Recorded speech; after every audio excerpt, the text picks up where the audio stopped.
lived in Australia for a year, and I loved living abroad. That was the first place I had lived. Prague or Czech Republic generally is more slow than in the US. I've posted a couple of videos of my son and how he's learning Czech, and they really like that. They like it a lot. Taking notes of everything we've bought. Have you tried singing? You can do that on your next only road trip. if I'm alone, but that's fine.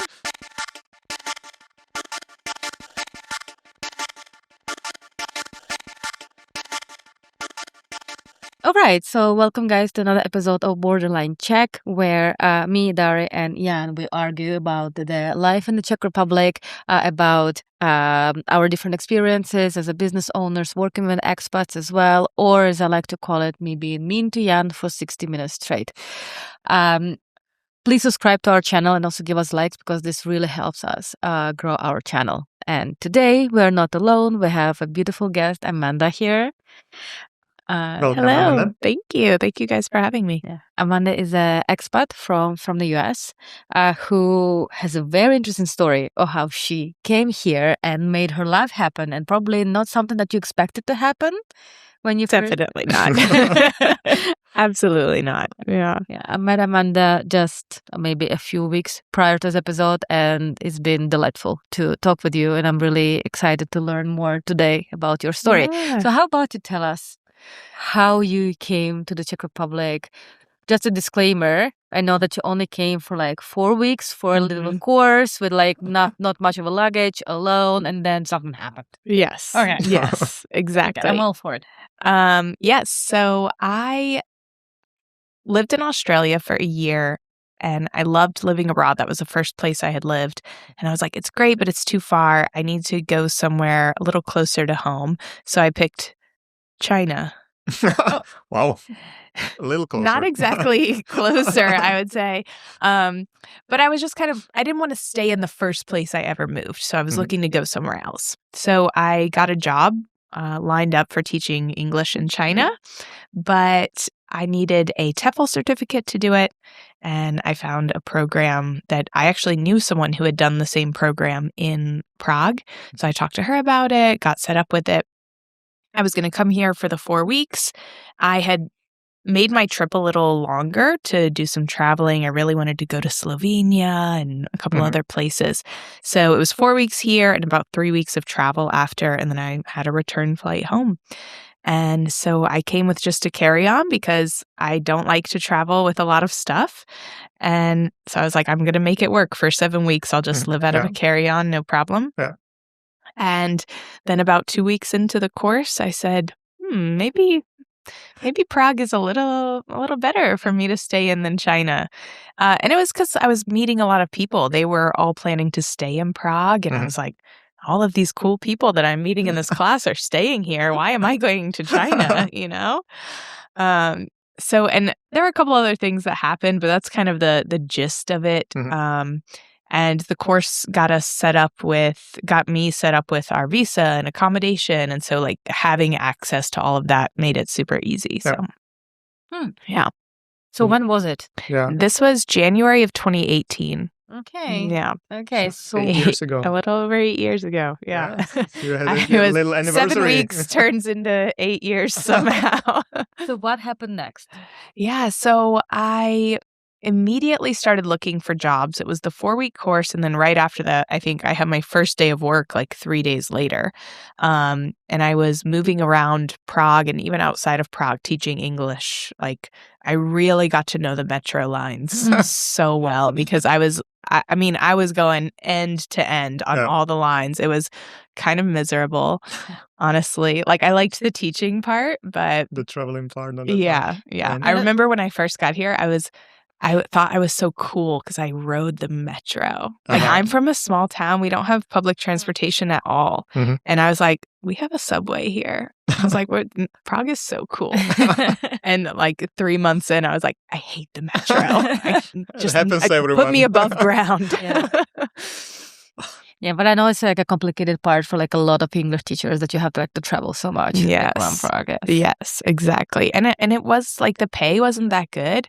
I don't know if it's improved in that way since I don't then. think so. Yeah, I just remember being so broke. The first 6 or 7 months, I was teaching full time, going to all these different schools, and then I also got a job working at a bar, an American bar. And so it was like trying all these things to make money while also spending all my money as well, trying to travel and party and Prague stuff, Yeah. Okay, so what about the bar? So you started working in the bar. What happened when Yeah. So one of my really good friends that I met in the course was a guy named Blake. And I was telling him that I needed some extra money, and he was like, "Oh, I just got a job working at this bar. You should go see if they are hiring anyone else." So I got a job there too and worked there for 2.5 years or so. I don't know the exact timeline, something like that. Eventually, I was just working at one school full time, and that was my full-time job. So I quit the bar. And then a while later, like kind of towards the end of COVID, Blake decided to buy the bar from the owner. He had worked there for a long time as well. The owner was ready to sell it. And so he bought the bar with another couple. And a few months after that, I guess, Blake and I decided that maybe we weren't just friends anymore. And so we started dating, and then we got married, and I just he had already bought the bar. So then I had the bar too. Yeah. So okay, so it's a love story. Yeah. It wasn't supposed to be, but here we are. I was like, why Blake is so important? Yeah. Why'd you to say name that him name? specifically? Yeah. Sense. He becomes important later. All right. Yeah. Okay. So then you become the co-owner. Of the bar. Exactly. And what happened with the So it was a labor of love. We bought the bar, but we were all still working our full-time jobs. So none of us had only the bar to worry about. So it was, going to work for 8 hours, and then if someone didn't show up for their shift, working at the bar for 7 hours. And it was a lot of fun, but it was also exhausting. And the other couple already had 2 kids. We had 2 kids while we owned the bar, and it was just, it was an experience. Yeah. So last April or May, we sold it, and it's a very bittersweet thing because it was like such an important part of our Prague story. We worked there, we owned it. Third child. Yeah, exactly. But it was also time. It was time to let it go. So, Yeah, so it still exists, just somewhere else. Yeah, exactly. It's called Bar Food. It's in Zhizkov. Oh, I know bar food. Yeah, I love bar food. I used to own it. Oh, wow. I love bar food. Yeah. Okay. Yeah, exactly. Yeah, it's really popular with expats. It's good It is. American style food, and it's not just a bar, a restaurant too. Yeah. It's really great food. Yeah, I really like it. I haven't ordered. Maybe since you sold it, I haven't bought anything there. But I used to a lot. Actually, because I really like bar food. So I probably waited on you at some point. Maybe. Well, that's so fun. That's so Prague is so fun in that. It really is. I was just thinking how it's such a small, big city. Small town, big city. Yeah, it's wild. It is. Yeah, there was a saying, if I get it right, it was Prague is the smallest big city, and Brno is the biggest small city. Yeah, okay. I could think see it's kind of exactly how it is. Prague is big enough to have everything you need, but it still feels like a village. Yeah, it really does. I mean, it's probably one of the biggest. Well, I guess where I lived in Australia was a bigger city, but this feels much more like metropolitan, just being in Europe. So, yeah. So what do you like about Prague the most? Do some promo for Prague. Oh gosh, can I just say the beer, or do I have to expand? Well, the interesting part is that how we met with Amanda, because after she became a content creator, very, very successful and very interesting and original content creator. So I love your content. And you do share a lot of your insights and your tips and how to go around Prague, and also about your children as well, and how is life of a mother of 2 children here. So maybe from that perspective, what do you like? I I have always really loved Prague, which is how my 7-week trip turned into this. I actually visited Prague for the first time in 2015, a couple years before I moved here. And I remember posting on my Instagram, "This is the most beautiful city I've ever seen." Obviously not knowing I would spend a lot of my life here. So that alone, just that it's so beautiful, there's so much culture and so much history. And I think in a lot of ways, the city kind of welcomes you and you can find a place where you belong or people who you belong with. And I think that feels a little easier here, maybe with the expat community specifically than some of the other places I've lived. So yeah, it just kind of was always able to find, a home and friends and people that I met here.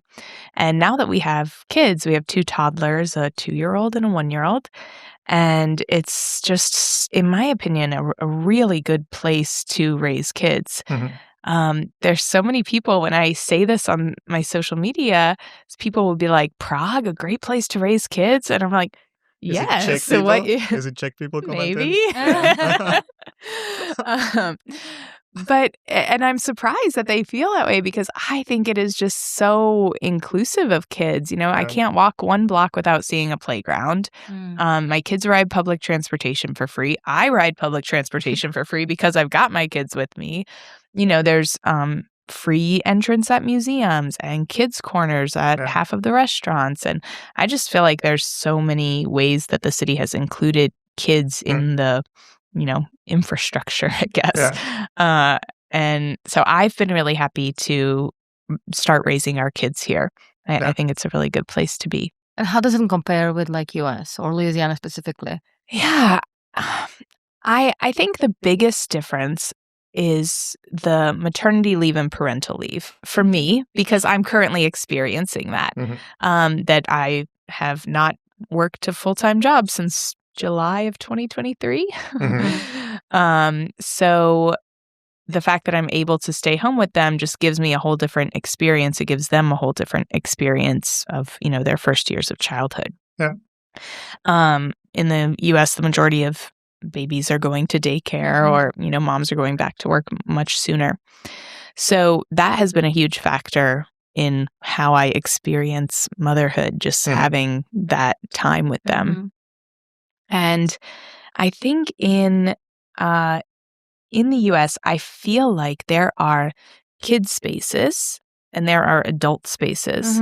And there's not really any like meshing of those two things. And if there is, it's rare. Whereas here, I feel like it's much more normal to just bring your kids to the adult spaces. And yes, there are some kid spaces only, but it's like you're going to go to Hospoda and there's going to be a playground there. And it's like you just bring the kids to drink the beer with you, You don't have to It sounds choose. a bit weird when I'm thinking about it, but yes. I think I felt that way when I first moved here, but now I'm like, not weird at all. I love it. I really like when parents include their children into their like daily life, because a lot of times it happens that you feel like you travel, and you have the social life and then you have a kid and then not everything just goes out the window. But here I feel like Czech people, or maybe also everybody who lives in Czech Republic and influenced by that, they are really like including their children in their like day-to-day life as much as possible. Definitely. If you're going to the store, they're coming with you. Like we live close to the Tržnice in Holešovice, and we go to the market and he picks out our vegetables. And, it's like just nice to have those experiences with them. So you live close to Stromovka. We do. Yeah. We're like 20 minutes to Letna, 20 minutes to Stromovka. So how much time do you spend there? Well, in the summer, we spend a lot of time there. I remember last summer, I was just like trying to spend as much time as possible outside. And it was really rainy last summer, though. It was kind of miserable. So I hope this year's a little better. Držím palce. Let's see. Oh, so do you speak Czech? Oh, next question, please. I speak a little bit of Czech. I speak enough for daily life. I don't have a problem really at restaurants, grocery stores. If I need to go to the post office, I can like get by without them yelling at me most of the time. That's already a big accomplishment. Yeah. I would not even go close to saying I'm fluent. I was really enjoying my lessons. I took lessons for 2.5, 3 years maybe. And then I had kids, and now I'm like kind of learning Czech with them. Mhm. So it's good practice for me.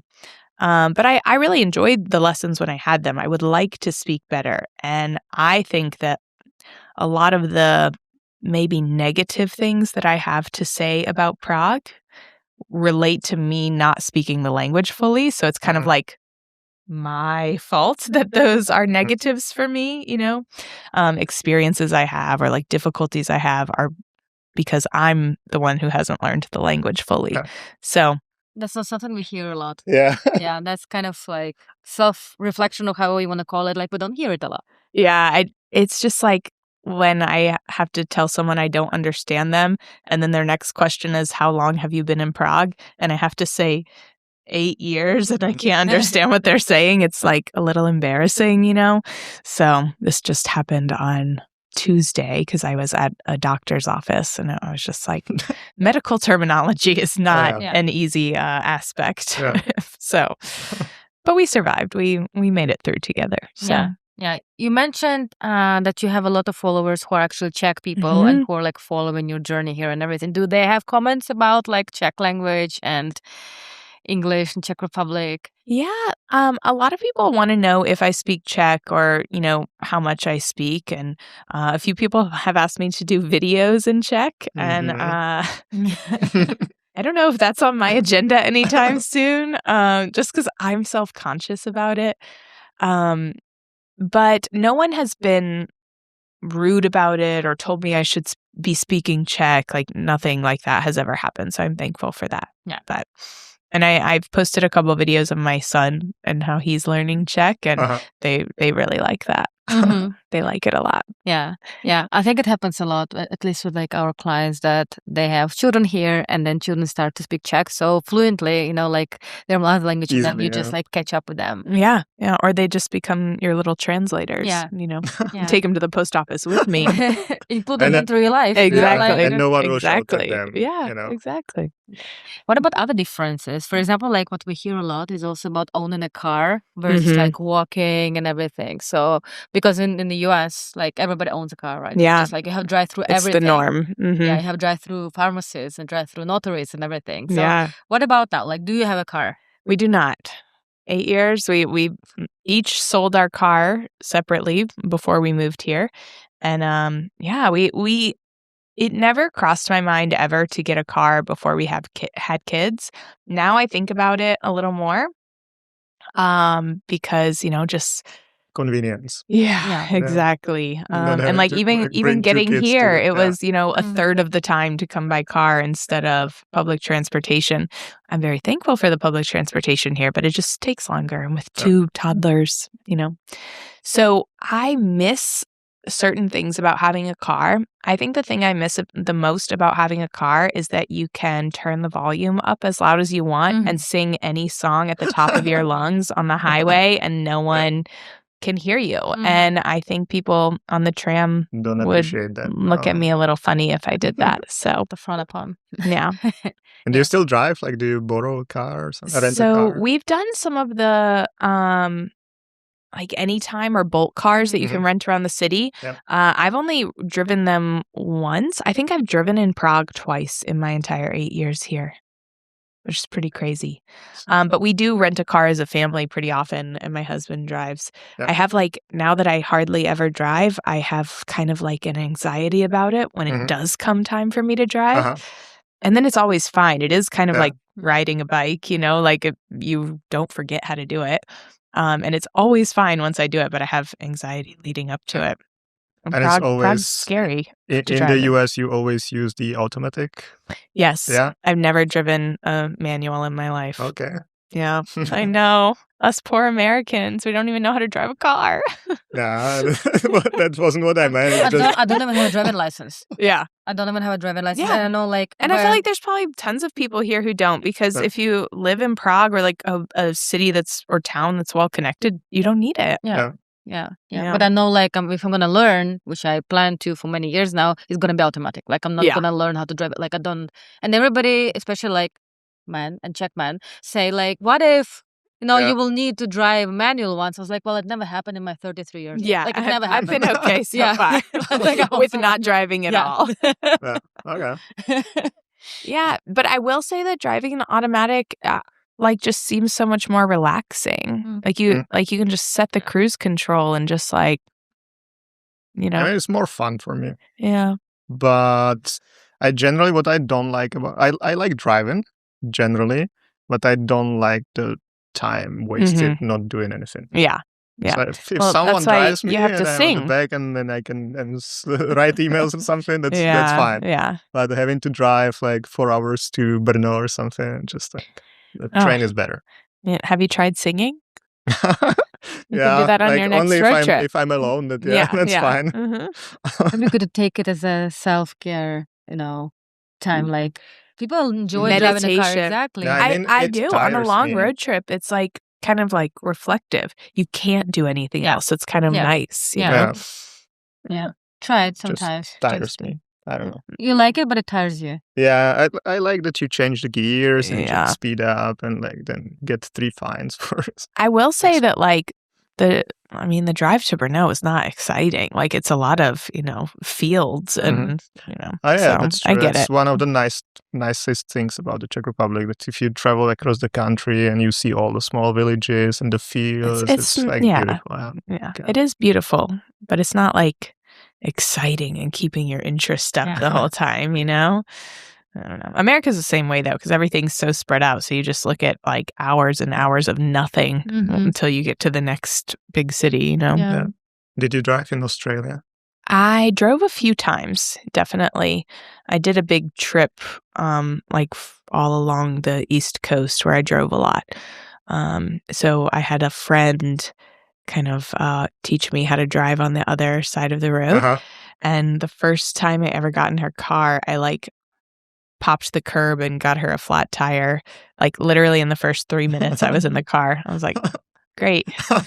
But she still stayed with me and came back for the next lesson after I got her tire fixed. So Good fun. Yeah. And would you say like the pace of life in like Prague or Czech Republic generally is more, slow than in the US? I think it is. And it's kind of, now that I've lived here so long, it's almost hard for me to remember why I feel that way, because I haven't lived in the US for so long. But I know that I've always thought that since I moved here, that it does feel like life is lived at a slower pace, that people are not just living for their jobs, that you're working for your life instead of living to work all the time, And I think in the US, it's just much more life is based on your job, and it's like everything is around that. And people don't want to take sick days, and they, all these things that are like, they're so stressed about losing their jobs. And not that people here aren't. I mean, everyone I'm sure would be stressed if they lost it, but it just feels like that's so much more of a focus there.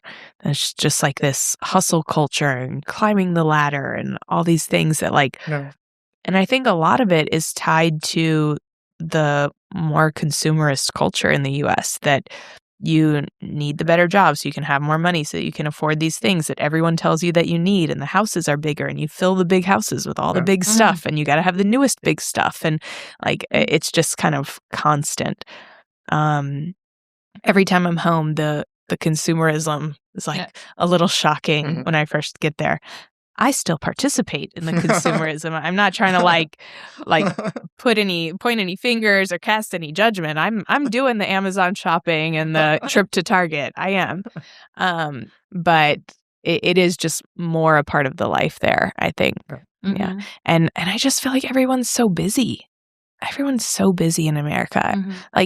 Like people make fun of Americans for eating fast food all the time. It's because they have 7 minutes between when they get home and they have to drop their kid off at baseball practice. It's like that's why it exists, So I'm not saying it's a good thing, but I get why people are using it more there, Yeah. Do you think it's connected also with like with other aspects of life, like the safety for you and your kids? You also mentioned that you like and you prefer raising your kids here at some point, right? Mhm. Like, do you think it's safer here? I definitely think it's safer here. And I mean, statistically, we can't deny it. It's Yeah. literally safer here. I will say, like, I've spent weeks and weeks in the US with my kids since I have had kids when we go back and visit. And I haven't felt unsafe at those times. It's Mhm. not like Mhm. every single place is unsafe, Yeah. but the likelihood of these dangerous things happening is just so much higher there. Mm. And it's just kind of wild that it's such a drastic difference, I Yeah. think. Yeah. So that's one reason we think about moving home often. We do, because my husband and I are both Americans. The kids are being raised far away from all their cousins and their grandparents. But the safety aspect is a really hard thing for me to think about, taking them away from somewhere safer and bringing them somewhere that I know is not as safe. Yeah. So it's a hard thing to think about. Yeah. Yeah. Does your family visit you here sometimes? My parents come once or twice a year. Yeah, they were here. They've been here every October for the last 3 years. Yeah, not Prague's like best time or anything, but yeah. So my parents come to visit pretty often. Almost all of my siblings have been here. My All of sister your came. siblings? Almost. What does it mean? I have 3 sisters and a brother. Oh. Okay. And all but one of them has visited here. So, and she just had a baby, the one that hasn't come. So I don't know if we'll get her here anytime soon, but maybe. But you'll be able to compare. Yeah. Motherhood Exactly. in here and there. Yeah. I will say she just had a baby and she had like 14 weeks of fully paid maternity leave. So compared to a lot of places in the US, it's really good. So Yeah. but yeah, my family has been great about visiting, and I feel really lucky for that because, of course, we travel home as well, but it's so expensive. Yeah. It's really And hard like too. weirdly, we have to pay for more people's tickets now, and our 2-year-old does not contribute to that fund in any way. So it's not getting any cheaper, but it's worth it to see family and everything. So Yeah. But kids can work in the Czech Republic from 14, I think. okay, So only 12 years to go. I'll let him know. they will start repaying soon. Yeah. All the trips. Any minute now. I'll start taking notes of everything we've bought. I wonder also about I have to ask you about the healthcare system. I also mentioned that you had just like recent an experience with that. Yeah. And also obviously giving birth here and probably covering some of the bills for your children and yourself. For the people who are watching and they're, for example, in the US, like, what is your experience? So I would say in the US, I didn't have any of like the crazy horror stories that you hear and some of the internet stories that go around. I definitely paid for my health insurance, and I don't remember how much, but it came out of my paycheck every month. And I remember having some high bills. I remember there was one that was like $500 at one point. And I was like, what is this? And your insurance was like, it's what you did at the hospital. You have to pay it. I was like, okay. Yeah. But now that I've lived here so long, it's also hard for me to remember exactly what all those things were. Luckily, I'm a pretty healthy person, I think, overall. So I never had anything too crazy in the US. But I mean, some of the things you hear, and people I know personally, not just people, telling stories online. Yep. But it's wild what some people pay, the bill, and just unexpected bills. And, you'll go to the hospital and the hospital will give you a bill, and then you'll also pay for this separately for the doctor that you saw. And it's like just all of these different things. And they don't tell you what you're being charged for until the end. It's just really wild. Yeah. And I know they have something called a copay where you pay your insurance, and then when you go to the doctor, you also have to pay to go to the doctor. And it's like, what's the insurance doing if it's not like helping me pay for this, Yeah. So I feel very lucky to live here with the healthcare system that exists here. I will not say it's perfect for sure. But being a pretty healthy family, we've had a really good experience. Anything that we've needed has gotten done pretty quickly. And we haven't had any big medical bills at all because that's just not a thing here. I remember when I had my son, this was in 2023, and they were like, oh, well, you have to go pay your total bill in the pokladna before you leave. And I was like, oh, okay, and I go down there and she was like, that'll be 200 crowns. And I was like, done. Which is like easy. $10. Yeah. So I was like, Cool. I'll pay that right now. Here's 10% tip. Yeah, exactly. And we chose to do some other things. Like we did have a doula go with us because of the potential language barrier. So we paid for her services, of course, but that was like our own preference, not a requirement. Yeah. And honestly, in the end, like so many of the nurses spoke English, it would have been fine regardless. So. And where did you give birth? In Podolí. Both times? Both times. Yeah, it's beautiful. Yeah. Once I got pregnant again, I was like, I know this place. I'm going to go back to the place I know and keep it easy, How long was the waiting list there? I don't think there was one. No. So how do you plan? How long in advance you have to register? Yeah, maybe. So it actually changed while in between my two kids. You had to register at 14 weeks into your pregnancy and tell them that, I'm going to give birth here. Here's when I'm due and, all these things. Yeah. But then by the time I was pregnant with my second, a year later, the registration wasn't even necessary because the birth rate had dropped. Mm-hmm. Okay. They were just like, we're going to have space because not that many people are having babies anymore. So then you can just once you feel the contractions, you just go So when you're about 36 weeks, your doctor sends you to the hospital and says, this person is close to giving birth. And then your appointments can be at the hospital instead of at your doctor. Okay. Or at least that's what my experience was. I don't know if it's the same for everyone, but that's how it worked for me. So. Do you feel like you always need a translator when you go to the doctor? I don't, but mostly because most of the doctors speak some English, or I can use Google Translate if there's things that neither one of us are sure of. I went to the doctor today and I'm just trying to think. I can't even remember what. There was something we were trying to say and she was saying it and I kept guessing and she was like, nee. And so we both got on our phones and we were like this and we were like, oh, yes, okay. We got there in the end, Yeah. But this was a nurse today that didn't speak any English. I used as much Czech as I knew, and then we had to go to Google Translate for one thing. So it was okay. Yeah. Oh, and is it something that you miss from the U.S.? So when it comes to healthcare, I will say that I do miss the bedside manner of doctors and nurses a little bit. I think the approach is maybe a little more efficient here. Yeah, they're very efficient. Efficient is a good word for that. I just think that there's a whole section in school that they learn in America about how to be kind to your patients. And I don't know if that's a thing here. I'm sure they have something, but I just feel like doctors here are quicker to maybe talk down to you a little bit. And I don't think that's just because I'm a foreigner. I think it's common for everyone. They have their own opinion, and if they think nothing's wrong with you, they're going to tell you, even though you think you have all these problems. And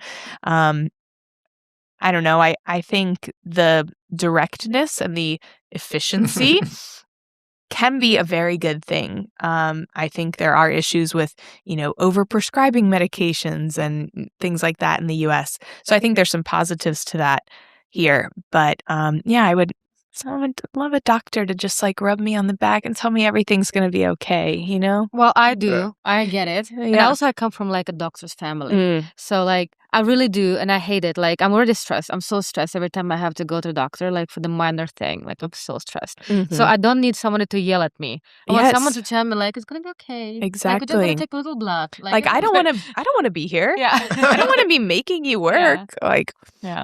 Yeah, so that's why I go to a private clinic. Although I speak Czech, I'm here for 16 years. I still go. I would rather pay 2,000 crowns, which is like $100 Yeah. for appointment, and somebody just treat me like a human being. Yeah. Rather than, I get it. I really get it. Yep. I'm really happy with the GP we're with right now. They have a lot of doctors who work at this clinic. I've seen a lot of those doctors now. They are all really great. And our pediatrician, I love our pediatrician. She's wonderful. So I do feel like we've gotten very lucky. I feel like it's more of the one-off doctors, like where I'm just going for, I don't know. Random things. Yeah, exactly. Yeah. That might be a little shorter with their phrases or words that they use, you know? I mean, I think it's slowly coming here as well, because it's, in my opinion, it's a lot related to how well you know yourself, your emotions, I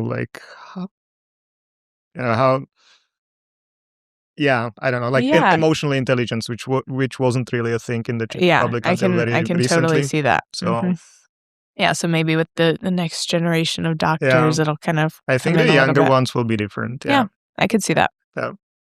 We'll see. We'll see if I'm still here to find out. We did have a few questions from Instagram. I also will put Instagram usernames and everything for Amanda. So if you want to give her a follow, you definitely should. You definitely should. And we did get a few questions from you. So I'm going to read them to you. And if you'll be so kind and answer. There's one very long one, but I really like it. So I'm going to read the whole thing. Hi, Amanda. I can't wait for the podcast. I have a few questions for you. But neither me or my husband are from the US. I'm originally from a small town in Moravia, Czech, but I've lived in London for over 20 years. I actually moved back to Prague for 2 years before COVID, but I was single then and missed my London life, so I moved back. Now things are different. I'm married to a British husband. We have 20-month-old twins. Naturally, my priorities have changed, and I'm trying to convince my husband to move back to Prague. My main reasons are more family support, free or very cheap childcare compared to London, a slower pace of life, and more outdoor activities, safer living. Are they still the good arguments? Also, my husband is worried about finding work since he only speaks English. How was that experience for you? Was finding friends and adapting easy? Finally, do you consider Czech education system to be good for the kids? That's a lot. It is. Yeah. Okay. Yeah. I will start with, she was giving the arguments for moving back to Prague. Safety, slower pace of life, cheaper childcare. 100% yes, in my opinion. I do think the childcare aspect can be difficult because of the paternity system. There is a lack of spaces for the really young children. If she has, 20-month-olds? Yeah, 20.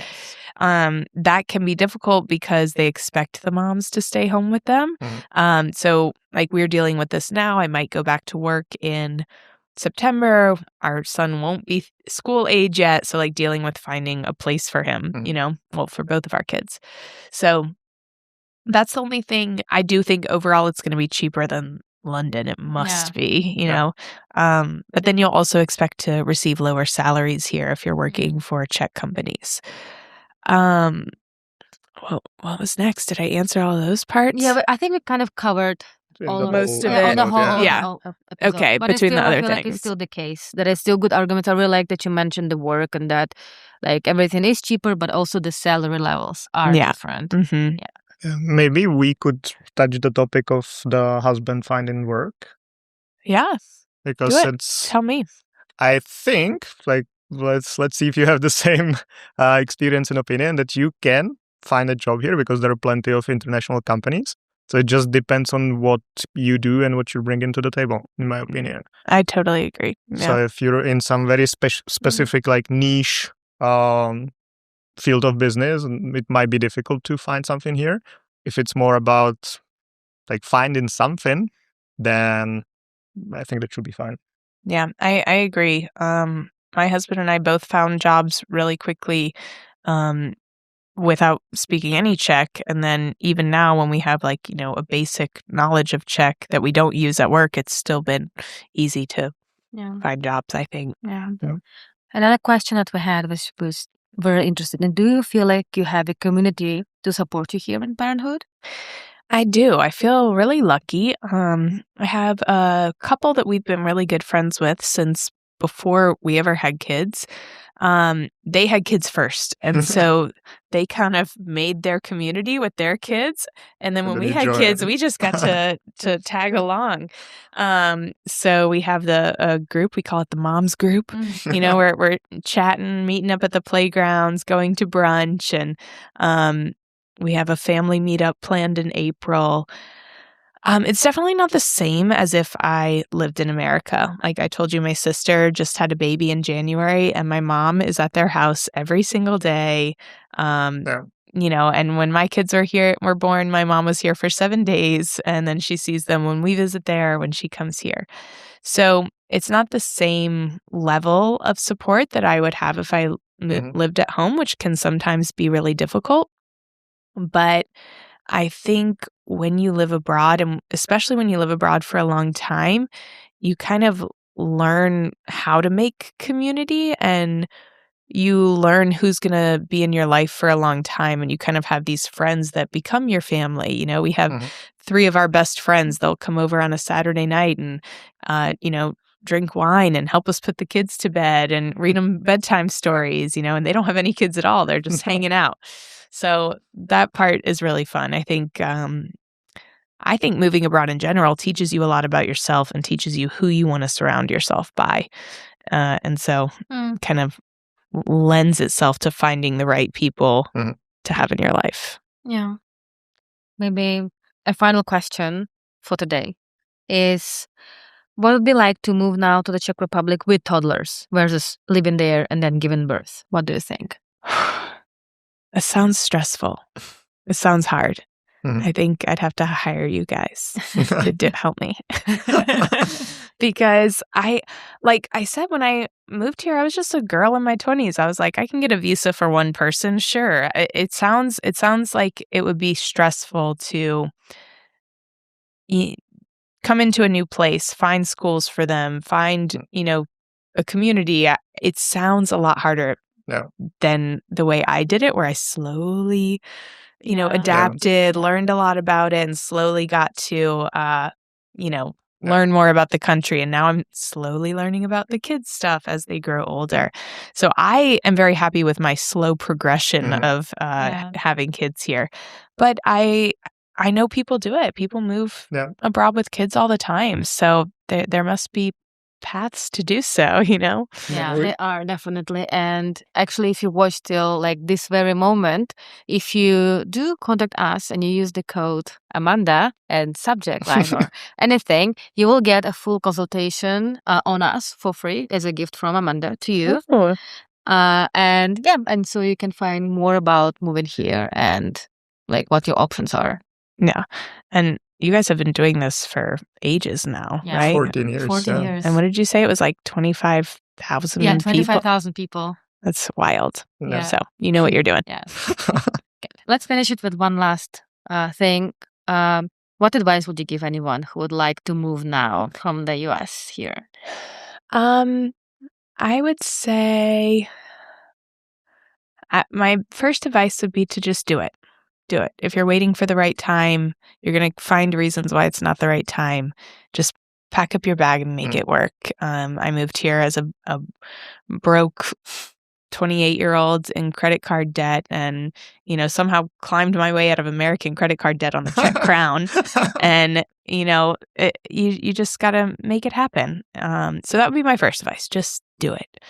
My second piece of advice would be to not just go to, if you're going to come here, don't just go to the expat places and the English-speaking places.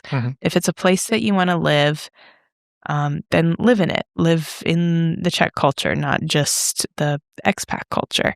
And I think that took me a really long time to do because I was surrounded by other immigrants for so long. And so even just making my social media pages has made me so much more appreciative of Czech culture and lean into it a lot more. And so I would say do that earlier than I did, and you'll enjoy your time here even more, I think. Thank you so much for joining. It was very lovely to speak with you. Yeah, Thank you guys I for really having enjoyed me. that. This is fun. We Yeah. have more questions. I think we're going to address them also on our Instagram or some other reels. So Perfect. definitely you should give Amanda a follow because her content is really original and I really like it. So we Thank you so definitely going to do much. something. And thank you so much for joining. It was great. All right, Yeah, thanks. enjoyed it Thanks really. for tuning in, guys. Thank you. We'll see Thank you you. next time. Bye bye, guys.